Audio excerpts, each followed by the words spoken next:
لا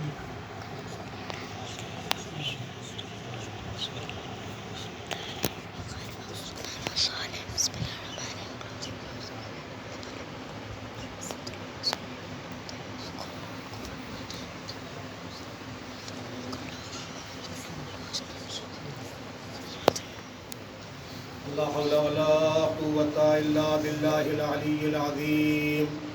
أعوذ بالله من الشيطان اللعين الرجيم. بسم الله الرحمن الرحيم. الحمد لله رب العالمين والصلاة والسلام على أشرف الأنبياء والمرسلين سيدنا وشفيعنا وطبيب نفوسنا ومولانا بالقاسم محمد.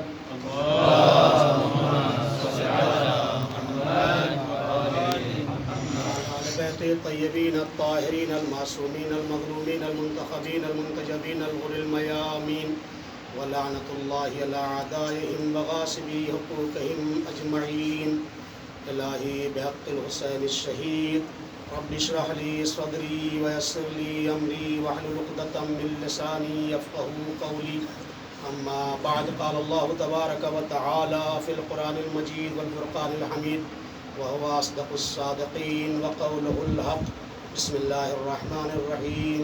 لقد ذرأنا لجهنم كثيرا من الجن والإنس لهم قلوب لا يفقهون بها ولهم آذان لا يسمعون بها ولهم أبصار لا يبصرون بها أولئك كالأنعام بل هم أضل أولئك هم الغافلون. اللهم صل على محمد. امام زمانہ الاسلام کے ظہور کے لیے اور مجلس کی کامیابی کے لیے بآواز بلند صلوات کروں. اللهم صل على محمد وآل محمد. وقت بہت محدود مجھے دیا گیا ہے، لہذا انشاءاللہ اس وقت کے اندر مجلس اپنے اختتام کو پہنچ جائے گی، جو کہ دوسری مجالس متاثر نہ ہوں، لہذا اس کا خاص خیال رکھنا ہے. اور آج ویسے بھی 8 محرم الحرام کی تاریخ گزر چکی ہے، شب 9 میں ہم اور آپ شب تاسوعہ میں موجود ہیں. مصائب کا سلسلہ کل کی راتوں سے بنسبت فضائل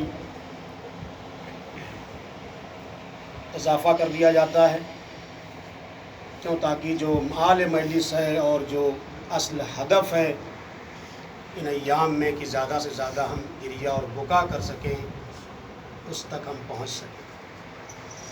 ظاہر سی بات ہے تمہید کی منزل نہیں ہے. جس آیہ کریمہ کی تلاوت کا شرف حاصل کیا سورہ اعراف کی 179 آیت ہے جس میں پروردگار عالم نے انسانی اقدار کو بتانے کے لیے یہ بتانا چاہا کہ ہم نے دنیا میں جتنی بھی مخلوقات کو خلق کیا ہے ان ساری مخلوقات کو ہم نے بنا کے خلق کیا ہے. جانور کو ہم نے بنایا تو جانور بنایا اور خلق کیا، شیر کو شیر بنایا اور خلق کیا، بکری کو بکری بنایا اور خلق کیا، لیکن انسان کو انسان بنا کے خلق نہیں کیا ہے، دنیا میں آنے کے بعد انسان بننا. تو جو فرمائے جس نقطے کی طرف میں لانا چاہتا ہوں آپ کو،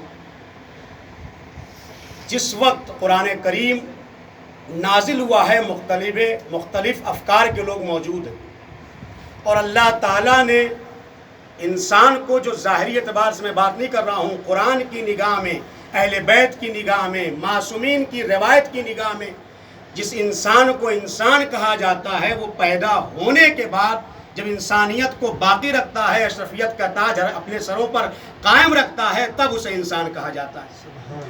اگر اللہ انسان کامل بنا کے بھیج دیتا تو پھر اس آیت میں یہ نہ کہا جاتا اولئک کالانعام بل هم اضل، اس کا مطلب یہ ہے ہر ایک مخلوق کو بنا کے بھیجا ہے.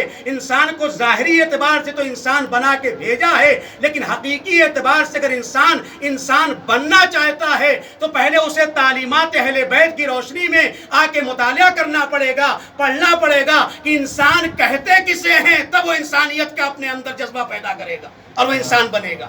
ایک صلوات پڑھ دے پر محمد والے محمد پر. اللہم صلی علی محمد والے. جس آقا کی شہادت کی تاریخ اور یہ منسوب ہے، یہ دن جو گزرا ہے، لہذا اس سے میں ربط دوں گا. دیکھیے اللہ تعالیٰ نے اس انسان کو جو ہمارے اور آپ کے سامنے بیٹھا ہوا، جیسے حیات تو ہم چلنے پھرنے کو کہتے ہیں، جبکہ قرآن مجید میں حیات کی مختلف قسمیں بیان کی. پہلی حیات کیا ہے؟ جسے حیات کہا جائے نباتی حیات ہے، جس کے لیے کہا یحیی الارض بعد موتہا. مضارع کا صیغہ ہے جو استمرار پہ دلالت کرتا ہے، یعنی یہ زمینیں مرتی رہتی ہیں، ہم اسے زندہ کرتے ہیں. ہر فصل خزاں میں پتوں کا جھڑ جانا یہ درختوں کی علامت ہے کہ یہ مردہ ہو چکے ہیں، اور ہر فصل بہار میں تازہ پتوں کا آ جانا اس بات کی دلیل ہے اللہ نے اس کے اندر حیات نو پیدا کی. یہ ایک درخت کی حیات، نباتی حیات. آگے چلیے، میں تمہید میں نہیں آنا چاہتا ہوں. دوسری حیات جو حیوانی حیات ہے، یحیی الارض یحیی و یمیت وَإِلَيْهِ تُرْجَعُونَ. ہم اسے زندہ کرتے ہیں، ہم اسے مردہ کرتے ہیں، اور یہ پلٹ کر ہماری بارگاہ میں آئے گا. یہ حیوانی حیات کی عکاسی کر رہا ہے قرآن. تفصیل میں نہیں آؤں گا. تیسری حیات جو ہے وہ کون سی حیات ہے؟ وہ اخروی حیات ہے. یا لیتنی قدمت لحیاتی، کاش کی اے پروردگار ہم اس دنیا میں جس میں ہم گزر رہے ہیں، گزرنے کے بعد کہیں گے کاش کی اس دنیا میں آخرت کے لیے کچھ کر لیتے. اب کچھ ہونے والا نہیں ہے، اب پچھتانے سے کام ہونے والا نہیں ہے. کر لیے ہوتے تو یہ کاش کا لفظ نہ آتا. یہ ایک حیات ہے جس کا انسانوں سے کوئی کام نہیں، کیونکہ اب کہہ رہا ہے جب اس حیات سے جا چکا ہے. الناس نیام اذا ماتوا انتبہوا، یہ سب کے سب سو رہے ہیں، جب مریں گے تب اصلی حیات انہیں ملے گی. ایک صلوات پڑھ دے پر محمد والے محمد. اللہم صلی علی محمد والے تینوں حیاتوں محمد سے انسانیت واجب باقی نہیں رہے گی. مشترک ضرور ہے نباتی حیات میں، حیوانی حیات میں اور اخروی حیات میں اس کے پاس ہیں، لیکن اس سے کوئی کام نہیں. قرآن مجید کا انسانوں سے اس حیات کا بظاہر کوئی کام نہیں. اصل حیات کیا ہے؟ فرمایا کہ من عمل صالحا من ذکر او انثى فلنحینہ حیاتا طیبہ ولنجزینہم بأحسن کانوا یعملون. آپ دیکھیں اس حیات کو جسے حیات طیبہ کہا جاتا ہے، اگر یہ حیات کسی کے اندر پیدا ہو جائے تو اس کے سر پر اشرفیت کا تاج بھی رکھا جاتا ہے، اسے انسان بھی کہا جاتا ہے. صلوات پڑھ دے پر محمد والے محمد پر. اللہم صلی علی محمد والے یہ حیات محمد. اصل موضوع ہمارا یہ حیات.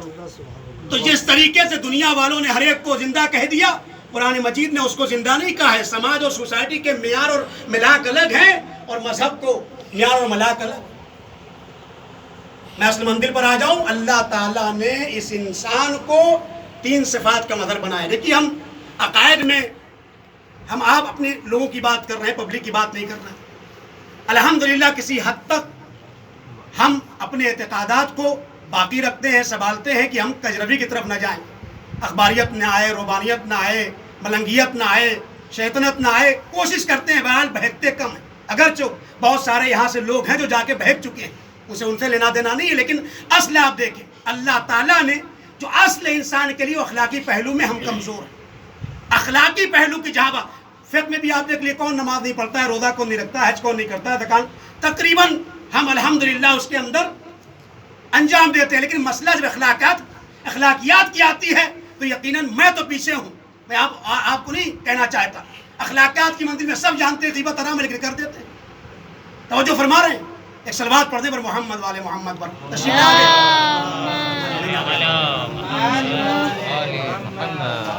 ایک اور صلوات پڑھ دے بابا سے بلند.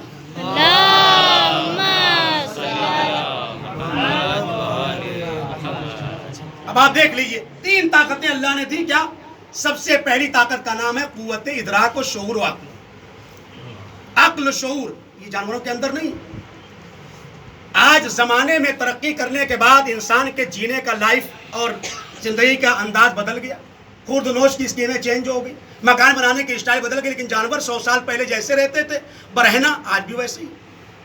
کوئی ترقی نہیں ہے کیونکہ ان کے پاس عقل نہیں ہے. اللہ نے انسان کو عقل و شعور و ادراک سے نوازا. پہلی یہ طاقت، پہلی نعمت اللہ نے. دوسری کیا دی؟ اللہ نے انسان کو خواہش بھی دی. یہ دوسری طاقت ہے جو اللہ نے انسان کو دی. تیسری چیز کیا ہے؟ غضب دیا. اللہ نے انسان کو غضب جیسی طاقت دی. غضب بری چیز نہیں، ہر جگہ غضب برا نہیں ہوتا ہے. اگر غضب برا ہوتا تو کبھی یہ بات نہ روایات میں آتی ہے ان اللہ یغضب بغضب فاطمہ. اس کا مطلب یہ غضب صفت حسنہ ہے جس کی نسبت اللہ کی طرف بھی دی جا رہی ہے، جناب سیدہ کی طرف بھی دی جا رہی ہے. یہ تو بے غیرتی ہے. آپ کے امام پر کوئی حملہ کر دے کیا آپ غصہ نہیں آپ کو آئے گا؟ آپ کو کوئی توہین کر دے کیا غصہ نہیں آئے گا؟ آپ کے امام کو یا کسی ایسی شخصیت کو جو آپ کی نگاہ میں، مذہب کی نگاہ میں بہت معتبر ہے، اگر آپ چپ چاپ کھڑے ہیں کچھ نہیں کہہ رہے ہیں تو یہ بے حیائی ہے، غضب نہیں ہے. غضب آنا چاہیے. پہلی طاقت کیا ہے؟ فکر. دوسری طاقت کیا ہے؟ خواہش. اور تیسری طاقت کیا ہے؟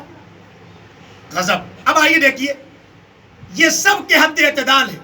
تو جو چاہتا ہوں جانے، اگر بہت تفصیلی موضوع ہے لیکن میں مختصر کر کے عرض کر رہا ہوں. قوت عقل ادراک. دنیا میں ہر ایک کو عاقل کہا جاتا ہے. جو جتنا بڑی ٹوپی پہنا دے سماج اسی کو عاقل کہتا ہے، جبکہ مذہب کی نگاہ میں وہی بے وقوف ہے. نونوائی کی دکان پہ لگے ہوئے ہیں، ذرا سا آنکھیں بچا کے صف میں آگے بڑھ گئے، کہا آج ہم نے چالاکی کر دی، عقل مندی کر دی. سب سے پہلے مذہب کی نگاہ میں اس سے بڑا دیوانہ کوئی نہیں ہے. یہ عقل مندی نہیں.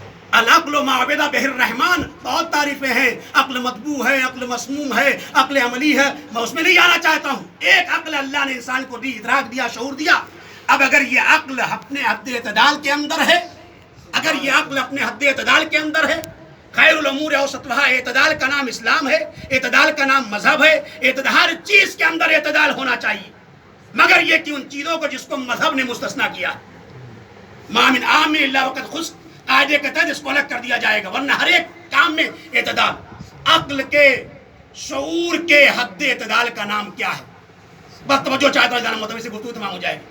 شعور اور عقل کے حد اعتدال کا نام کیا ہے؟ فرمایا اگر شعور اور عقل انسان کی حد اعتدال میں ہے تو اسے کہا جاتا ہے حکمت. اور اگر ڈس بیلنس ہو جائے، اگر ڈس بیلنس ہو جائے، ابھی آپ سمجھیں گے عباس کس کا نام ہے. اگر یہ عقل ڈس بیلنس ہو جائے تو دو صورتیں ہیں، یا آگے بڑھ جائے گی حد سے زیادہ یا پیچھے رہ جائے گی. جب سماج میں آپ تبلیغ کرنے کے لیے آتے ہیں دو طرح کے آدمی کا ٹکراؤ ہوتا ہے. کچھ ایسے ہوتے ہیں کہ جو ضرورت سے زیادہ سمجھدار ہوتے ہیں. وقت نہیں ہے محترم، وہ شریعت سے بھی زیادہ سمجھدار ہوتے ہیں. کہتے ہیں مولانا یہ تو ہماری عقل میں آنے والی بات ہی نہیں ہے، مذہب نے کیسے دیا، یا مرجع نے کوئی فتویٰ دے دیا. کہہ رہے ہاں وہ تو لائق احترام ضرور، لیکن ہمارے سمجھ میں نہیں آتا. اس کا مطلب کیا ہے؟ یہ مرجع سے بھی زیادہ سمجھدار ہیں، امام سے بھی زیادہ سمجھدار ہیں، نبی سے بھی زیادہ سمجھدار ہیں.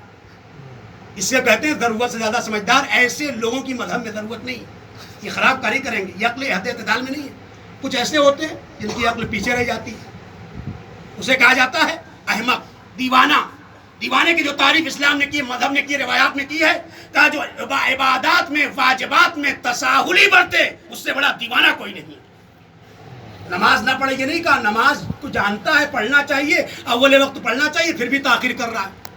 یہ تساہلی برتنے والے کو احمق کہا جاتا ہے. کیوں؟ اس لیے کہ اگر عقیدہ توحید اچھا ہو اور عقل انسان کی حد اعتدال میں ہو تو جو سوچتا ہے میرے لیے بہتر ہے اسے فوراً انجام دے گا. لہٰذا یہ دیوانگی بھی اسلام کو پسند نہیں، ضرورت سے زیادہ سمجھدار ہونا بھی پسند نہیں. کون سی چیز ہے جب اعتدال میں آئے گی عقل؟ کسے کہتے، کیا کہتے ہیں اس کو؟ بتائیے آپ لوگ. حکمت. اگر عقل انسان کی حد اعتدال میں ہے اسے حکمت کہا جاتا ہے. اور حکمت کے لیے قرآن نے کیا کہا؟ پیغمبر معلم کتاب اور حکمت تھے، یعنی حکمت کی تعلیم دینے کے لیے آئے تھے. اب ذرا سوچو، جس کو قرآن نے حکیم کہا ہو، اگر کوئی ناہنجار اس کے دماغ پر ہذیان کا الزام لگائے تو اس سے بڑا دیوانہ کیا ہوگا؟ صلوات پڑھ دے پر محمد والے محمد پر.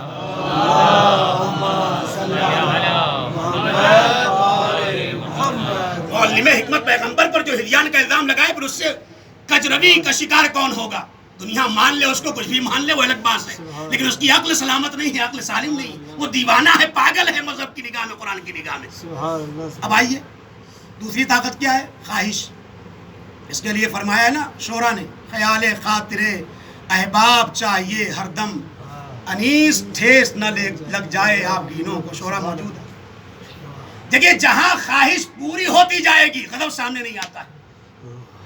غضب سامنے جبھی آئے گا جب خواہش کو پائے تکمیل نہیں ہوگی، یعنی پوری نہیں ہوگی. آپ نے کہا بھائی صاحب ذرا مجھے فلاں چیز چاہیے، میں نے فوراً دے دیا، آپ خوش ہو گئے. پھر آپ نے کہا فلاں چیز چاہیے، دے دیا، فوراً خوش ہو گئے. لیکن اگر میں نے ایک بار انکار کر دیا تو یہ نہیں کہیں گے مسلطاً انکار کیا ہوگا، کوئی بات ہوگی، نہیں جو دیا ہے وہ سب بیکار ہے، انکار کیوں کیا؟ یہیں سے غضب سامنے آ گیا. یعنی جب تک خواہش کو تکمیل، اور مثلا مثال دے، دنیاوی مثال دے دوں، پبلک تو زیادہ سمجھتے ہیں، بیڑی والے بار بار بہت لوگوں کو شوق ہوتا ہے. جیسے انڈیا کے بارے میں لکھا ہے، انڈیا ہندوستانوں کی بہت بڑی کانفرنس تھی، اس کے بارے میں لکھا تھا کہ انڈیا میں سب سے زیادہ اسٹڈی کا جذبہ ہے مومنین کے اندر، انسانوں کے اندر، بلکہ سب سے زیادہ دنیا میں اسٹڈی کا جذبہ اگر کسی قوم کے پاس ہے تو وہ ہندوستانی ہے. لیکن اس کے آگے یہ نقطہ لگایا تھا، علامہ ذیشان صاحب نے بھی اس کو لکھا تھا، لیکن کتاب خرید کے نہیں، کتاب مانگ کر کے. پڑھنے کا جذبہ ضرور ہے، گاڑی سب کی الگ ہوگی، موبائل سب کا الگ ہوگا، کار سب کی الگ ہوگی، مکان سب کے الگ ہوں گے، لیکن کتاب ایک توضیح المسائل لے لو، پورے محلے میں کام آ جائے گی. صلوات پڑھ دے پر محمد والے محمد پر. اللہم صلی علی محمد وآل محمد. اگر انسان کی خواہش حد اعتدال میں ہے تو اسے کیا کہا جائے گا؟ توجہ فرمائے دانے موت. اگر یہ خواہش حد اعتدال میں ہے تو اسے کہا جائے گا عفت. عفیف مذہب دیکھنا چاہتا ہے انسان کو. اگر بے روی کی شکار ہو جائے تو بھی دو صورتیں، یا پیچھے رہ جائے گی یا آگے بڑھ جائے گی. اب اگر یہ پیچھے رہ جائے تو اسے کہا جائے گا کنجوس، اور آگے بڑھ جائے تو کہا جائے گا لالچی. نہ اسلام میں لالچی انسان پسند ہے اور نہ ہی انسان جو کنجوس ہے وہ پسند ہے. بادشاہ تھے، انہوں نے کہا کہ غلام میں تمہیں آزاد کر دوں گا، یہ مرغ ہے اس کو کچھ بنا دو، اس سے ذبح کر کے اس نے بنا دیا، لے کے آ گیا. انہوں نے کیا کیا؟ چاول کھا لیا اور گوشت چھوڑ دیا. اب اس سے تم شریر بنا دو، زمانے میں غذاتی ہو گیا، روٹی توڑ کے پھر لے آیا. انہوں نے کیا کیا؟ پھر روٹیاں اڑا دی اور گوشت چھوڑ دیا. پھر کہا ایک تیسری چیز بنا کے لے آؤ. اس نے ہاتھ جوڑ دیا. غلام نے کہا کہ آپ نے میری آزادی کا پروانے کے لیے اتنا کام کروا رہے ہیں، معاف کیجئے گا، اس بیچارے مرغے کو آپ آزاد کر دیجئے، مجھے رہن دیجئے. ایک صلوات پڑھ دے پر محمد والے محمد پر.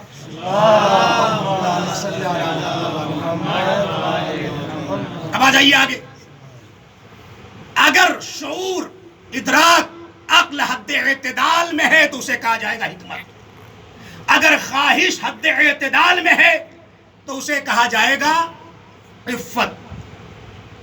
اور غضب، اگر غضب انسان کا حد اعتدال میں ہے تو اسی کو کہتے ہیں شجاعت.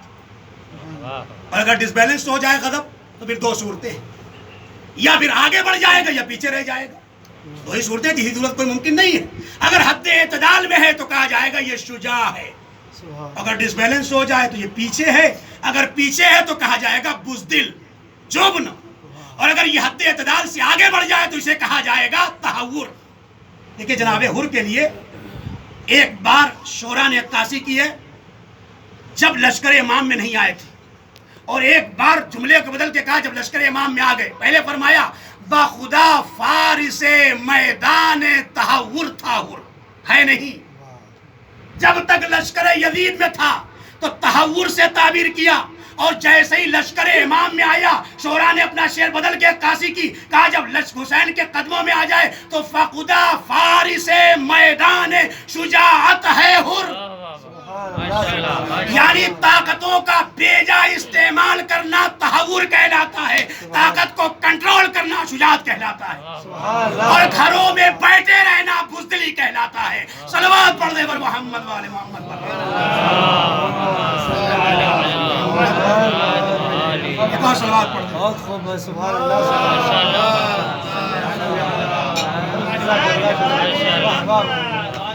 ایک اور صلوات پڑھ دے آل محمد پر.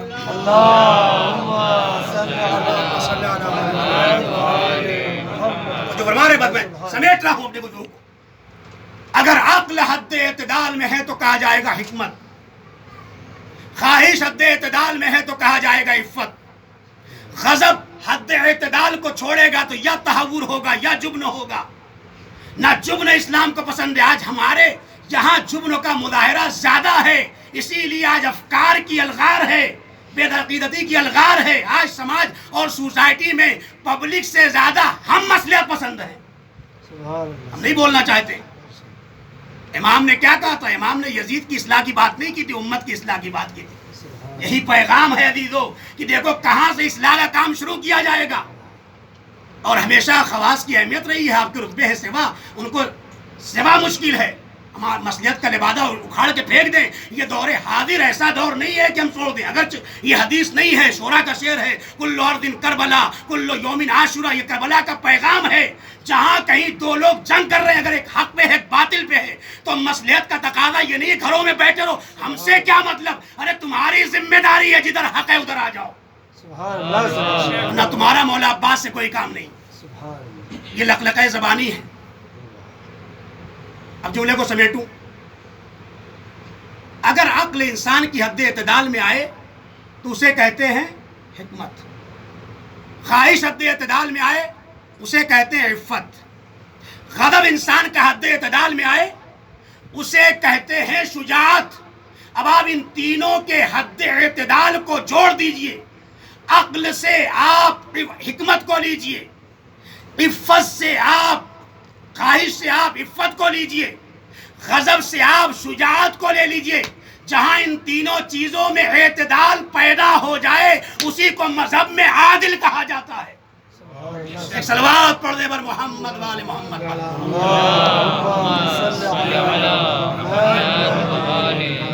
ایسے انسان کو عادل کہا جاتا ہے. عباس اس نقطہ اعتدال کا نام ہے جس نے اپنی قوت عقل کو بھی اعتدال میں رکھا، قوت شہوت کو بھی حد اعتدال میں رکھا، قوت غضب کو بھی حد اعتدال میں رکھا. عدالت کے اعلیٰ درجے کا نام ہے ذات حضرت ابوالفضل عباس. صلوات پڑھ دے بر محمد وآل محمد.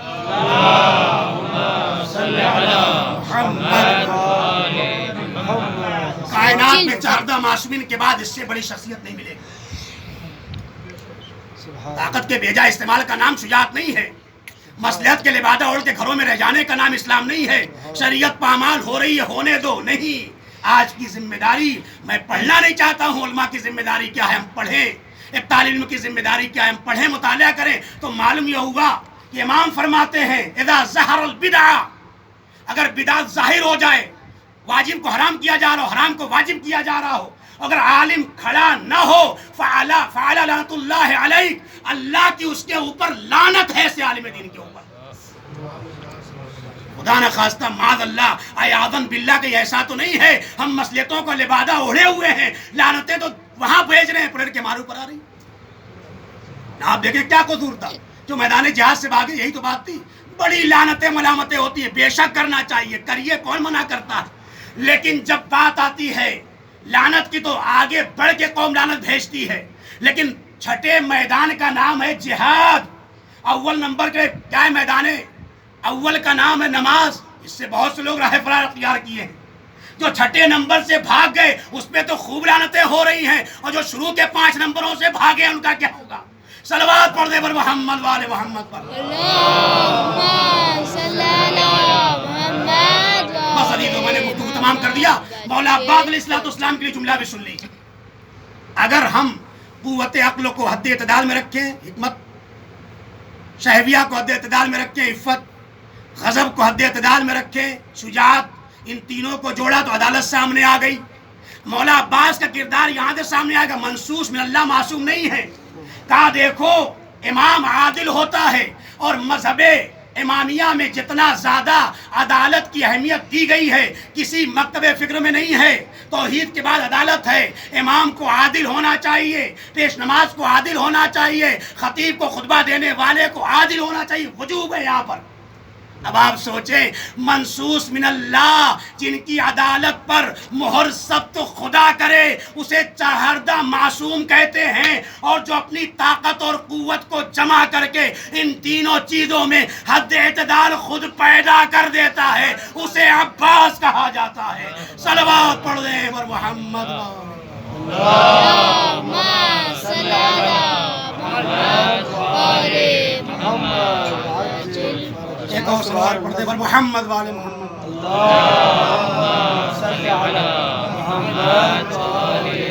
بس عزیزان محترم، آپ کا وقت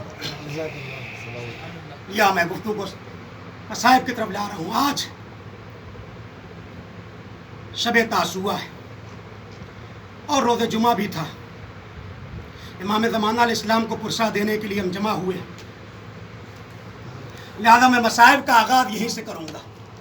علامہ دارالعلوم فرماتے ہیں، مذہب میں شریعت میں ہمارے ہے، خواتین سے ہٹ کے مردوں کے لیے ہربلا کرنا مستحب حج کے موقع پر، اور تاسوعہ اور عاشورہ کربلا میں بین الحرمین ہربلا ہوتا ہے، اور جتنا فاصلہ ان دونوں پہاڑیوں کا مکے میں ہے سیم اتنا ہی فاصلہ ان دونوں ذریعوں یا قبر کا ہے، ہربلا کرتے ہیں۔ علامہ بہل العمر فرماتے تھے کہ میں ایک بار تاسوعہ کو ہربلا کر رہا تھا کربلا میں، تو میں نے دیکھا کہ ایک بارود شخصیت اور وہ اس ہربلا کے درمیان دیکھتے نا دوڑتی ہیں انجمنیں، تاسوعہ اور عاشورہ مولا امام حسین علیہ السلام کی حرم سے مولا عباس کی طرف، کہتے ہیں میں تاسوعہ کرتے کرتے میں نے دیکھا، تاسوعہ کو ہربلا کرتے کرتے کہ ایک شخص ہے جو یہ مرثیہ پڑھ رہا ہے، قد قتل عباسا قد قتل حسینا واہ ویلا، یہ کہتے ہیں اور وہ دار و قطار رو رہا ہے، اور اس کے ساتھ جو مجمع ہے وہ سب دار و قطار رو رہا ہے۔ میں آگے بڑھا، میں نے بڑھ کے سوال کر لیا آپ کون ہیں؟ تو عزیزان محترم ادھر سے جواب آیا، ارے میں زمانے کا امام، ارے میرے عباس کو کربلا میں مار ڈالا گیا، میرے حسین کو کربلا میں شہید کر دیا گیا۔ دیکھیے حسین اور عباس پر مرثیہ پڑھ رہے ہیں کربلا کے درمیان۔ ہمارے زمانے کے امام عزیزو، مظلومیت حسین کا آپ ملاحظہ فرمائیں۔ ارے شعراء فرماتے ہیں عباس مر گئے علی اکبر جدا ہوا، ہائے کسی نے یہ بھی نہ پوچھا کہ کیا ہوا۔ اجرکم اللہ، ہر باب ادا، آج عباس کا ماتم کرنا ہے پوری دنیا میں، چھوٹے چھوٹے بچے سکہ بنائے جاتے ہیں آج کے دن۔ ارے آپ خوش نصیب ہیں، سامنے مجلس سن رہے ہیں، نہ جانے کتنی جگہ ایسی ہیں جو آن لائن مجلسیں سن رہے ہیں، اس طریقے سے سوگواری اور پرسہ نہیں دے پا رہے ہیں۔ اللہ اکبر، اب یہ جو چھوٹے چھوٹے بچے سکہ بنائے جاتے ہیں اور جب مجمع کے درمیان سے نکلتے ہیں تو ایک کورا برپا ہوتا ہے، التش کی صدائیں بلند ہوتی ہیں۔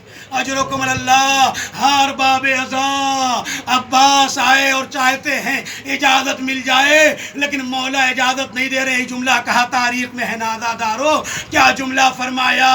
کہا کہ تم تو میرے لشکر کے علمبردار ہو، تاریخ میں نظر یمین و شمالا، ارے دائیں دیکھا بائیں دیکھا، کہا آقا اب وہ لشکر کہاں ہے؟ اب جملہ سنیے گا، حسین کیا جواب دیں؟ امام کے سامنے عباس نے جواب دے دیا آقا وہ لشکر نہیں۔ وعدہ بھی حسین کو جواب دینا چاہتے تھے۔ ایک بار خیمے سے آواز آئی اللہ تاج، ہائے پیاس مارے ڈال رہی ہے۔ اب بچوں نے جواب دے دیا اے عباس ابھی جنگ پہ نہ جانا، پہلے بچوں کے لیے پانی کی سبیل کر دو۔ دارو عباس خیمے میں آئے اور آنے کے بعد سکینہ کا خشک مسکیدہ لیا اور رخصت ہو گئے۔ بار باب ادا اب دوبارہ خیمے میں گئے، کس کے پاس؟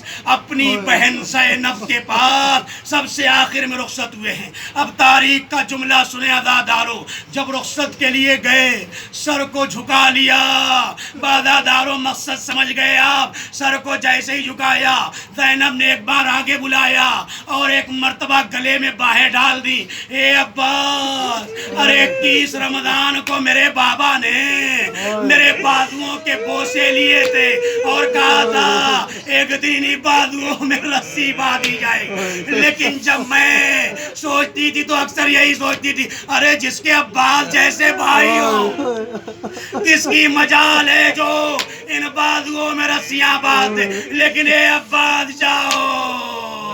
اب مجھے یقین ہو گیا۔ عزادارو خیمے سے باہر آئے اور علم کو جھکا دیا، نصر من اللہ فتح قریب لکھا تھا، آپ نے اس کو مٹا دیا، انا للہ و انا الیہ راجعون۔ عزادارو چلے اور چلنے کے بعد زبردست جنگ فرمائی ہے اور آواز دیتے جاتے تھے اے ملعونو تم نے میرے علی اکبر کو مار ڈالا، تم نے قاسم کو مار ڈالا۔ عزادارو بس ایک شقی ایسا تھا جس نے ایک بار مولا کے دائنے بازو کو قلم کر دیا، بائیں بازو کو قلم کر دیا۔ ارے عباس ہے جو علم کو خیمے تک پہنچانا چاہتے ہیں، ایک ایک شکی نے ایسی گرد ماری جو سر شگافتہ ہو گیا. اللہ اکبر. ارے عباس کی تمناؤں کا خون ہو گیا. گھوڑے کو دوبارہ خیمے کی سمت سے پلٹا لیا. ارے بچوں سے کہہ کے آیا تھا پانی لے کر آؤں گا. باب ازا بسر باب ازا جب گھوڑے سے گرے آواز دی حسین کو. حسین چلے. اب عزیزو جب حسین پہنچے ہیں عجیب منظر ہے. ارے جوان بھائی ایڑیاں رگڑنا ہے. ایک مرثیہ تاریخ میں لکھا ہے جو حسین نے پڑھے تو کئی مرثیے ہیں. ایک مرثیہ یہی پڑھا ہے عباس اب جو آنکھیں جاگا کرتی تھی وہ سو جائیں گی اور جو آنکھیں سوتی تھی کہنا چاہتے تھے اب زینب کو سونا نصیب نہ ہوگا. ام کلثوم نہیں سو پائے گی. آزادارو آگے بڑھے اور بڑھنے کے بعد ایک مرتبہ عباس کے سر کو اپنے زانوں میں لیا اور وہ تمام تفصیلوں کو چھوڑ رہا ہوں. آزادارو علم کو لیا اور لے کر خیمے کی طرف چلے. علامہ نقل لکھتے ہیں آزادارو کہ آپ دیکھیں پوری دنیا میں ہر ایک شہید سے متعلق تابوت برآمد ہوتا ہے. عباس کا علم برآمد ہوتا ہے. لکھتے ہیں مسائب کے درمیان فرماتے ہیں جس کا لاشا حسین مقتل سے خیمے میں لائے اس کا ہم تابوت اٹھاتے لیکن جس کا لاشا فرات پر رہ گیا اس کا علم اٹھاتے. اجرکم اللہ. آزادارو علم کو لے کر خیمے کی طرف چلے. ایک مرتبہ سکینہ بچوں کو جمع کیے تھی. اب جو خالی علم آیا اور عباس نہ آئے بچوں نے کودے زمین پر پھینک دیے. واہ عباسا واہ مظلومہ کی صدائیں بلند. آزادارو آخری مندر اور مجلس کو تمام کر رہا ہوں. بڑے سخت منزل ہے اور مصائب ہے. ہار باب ادا زینب نے مرثیہ پڑھا. آئے وہ عصر کا ہنگام وہ میدان بلا. آئے وہ توق و رسان اف و غریبوں کا گلا. ہر طرف چھائی ہوئی ظلم و ستم کی وہ گھٹا. ارے جا کے ٹکراتی تھی ساحل سے یہ زینب کی صدا. ارے تم نے تو جا کے بسائی ہے ترائی عباس. یار دا چنتی ہے بہنوں کی دعائی عباس. مادادارو تو بند سن لے. لٹتا ہے خانہ خاتون جنا دیکھ تو لو ان سلگتے ہوئے خیموں کا دھواں. دیکھ تو لو ارے پائے عابد میں ہے زنجیر گراں. دیکھ تو لو اے بھیا پشت خاہر پہ ہے دروں کے نشاں. دیکھ تو لو ارے ہوتی ہے شام غریبان وطن جنگل میں. اٹھو بھیا یہ اکیلی